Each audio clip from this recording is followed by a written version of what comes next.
Hello, my name is Rajen. Welcome to my LifePage. Today I'm going to talk about teaching management. But before that, let me introduce myself.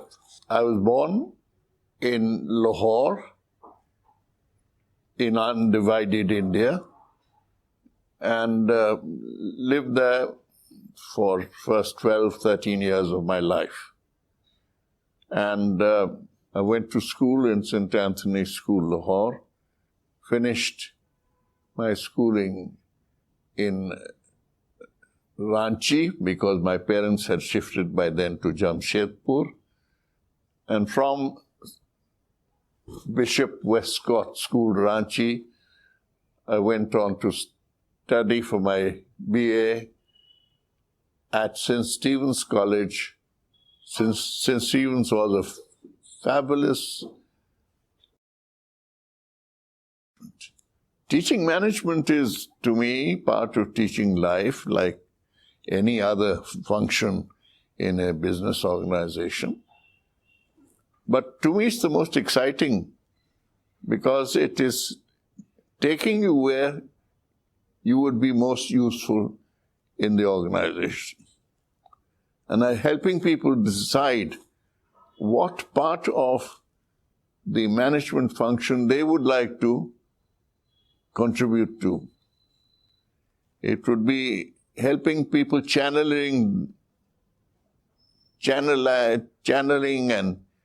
and focusing on the function they think they can bring most contribution to the organization. Well, history, I've already explained, is what I think is the base for a whole lot of learning if you decided not to be a technologist or a scientist. This learning concerns understanding your place in that whole great journey of life that we are all undertaking. In order to really understand it, you have to understand your place, the place of your society, what are the major attempts society has made to try. The very first thing is obviously to understand ourselves. That is, understand human beings, to understand why we behave in certain ways and what are those ways and how those ways are in fact interacting with our effectiveness in society. The first is that if I do things successfully, if I do things creatively, if I do things profitably, it will help me develop as a human being, which we tend to call personality development, as if it was a small, ready-made package available. The biggest challenge I had to face was that I had no formal training in management. I was a basic arts student in college. I liked history. I liked economics less, but I found that both economics and history were required by me in whatever I did in life. And but if I had no personal basic training in management, I had to learn management enough to be able to teach it. My days varied so much. They really varied so much that it's difficult to say, as the case of an army man who gets up in the morning and has to do his drill and then he has to do something else. And it's all laid down. It was not laid down for me.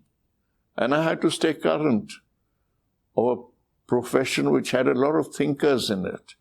And I had to stay current because I was the head of that division. I had to give direction to the division. And I could do that only because of my first good skill, which was that I recruited people to assist me in this process who knew more than I did. It was my job to find people for ITC who would do this job better than I could. The rest of my working day was spent doing what others do. And that's an important part of our life routine. And it's doing things in a certain way which fall into place. Teaching was part of my routine, and I love teaching. But what was happening was very clearly, and by design, I designed it to happen, that my assistants who had greater knowledge and greater skills than I had began to take over more of the teaching task. I would keep for the non-teaching bits of the task, which is routine, going to my planning, making the plan, selling the plan to the board of directors, accepting their changes that they decided that we should have, and then making sure that this happened. I hope I've given you a balanced, if a slightly confused view of teaching management. Thank you.